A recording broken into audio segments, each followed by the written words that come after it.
KZN Police Commissioner Nhlanhla Mkhwanazi will be the first witness to testify when Parliament's inquiry into the SAPS kicks off tomorrow.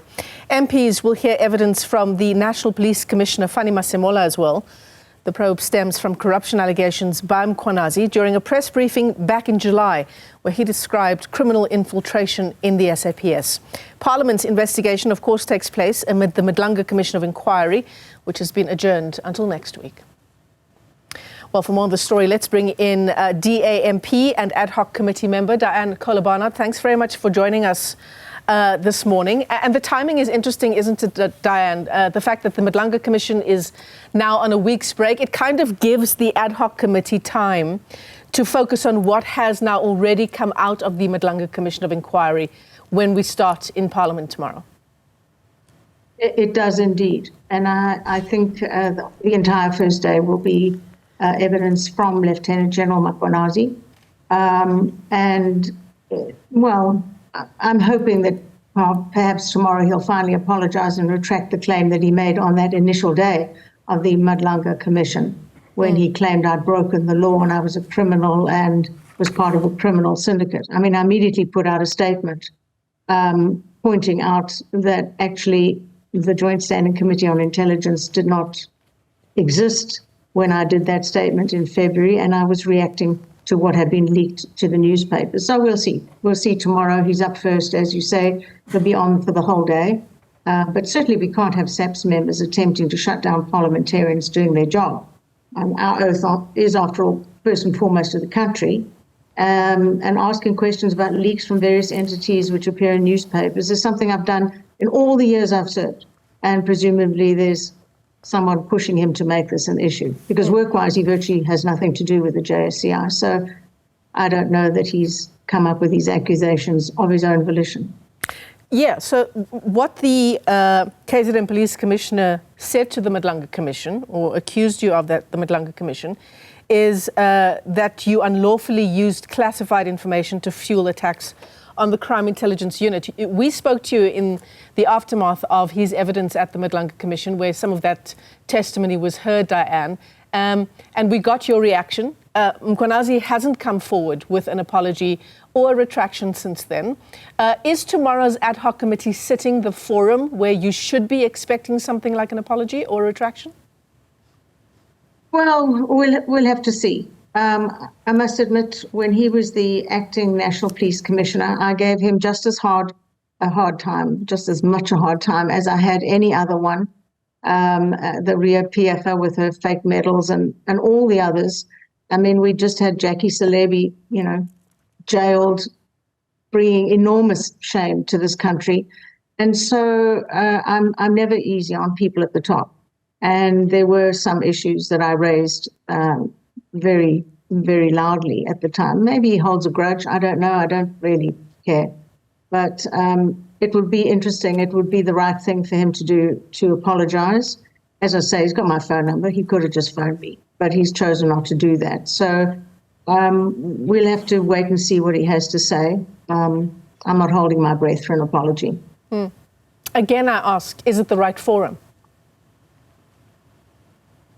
Well, I think he's going to do a full-on statement, which hopefully will give us evidence of the links that he's drawn between individuals throughout his presentations. At times one feels, well, where is the evidence? We need proof. It will need, and I'm quite sure the Nhlanhla Commission has forensic auditors and people who are very experienced in this sort of matter. So they will be following through on the links, on the phone messages and what have you, to link up people. Whether it's sufficient to provide credible evidence or not, I think awaits to be seen. But it is massive, and it's not going anywhere soon.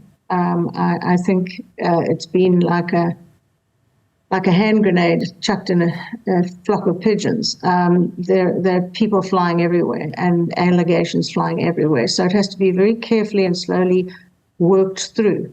And let's see what he comes up with tomorrow. And then the next day we will then be questioning on various issues, as were all MPs who are involved in the ad hoc committee. I know you didn't speak on behalf of the ad hoc committee, Dianne, but how does the committee, to your sense, feel about the fact that the parliamentary part of dealing with Mkhwanazi's allegations is happening alongside Nhlanhla? And how will the ad hoc committee manage that? The evidence from Nhlanhla, will the committee be using that evidence as well to sort of guide its own processes in Parliament? Well, certainly they have top legal brains behind the committee. I can't speak, as you say, absolutely can't speak for the committee or the chairperson.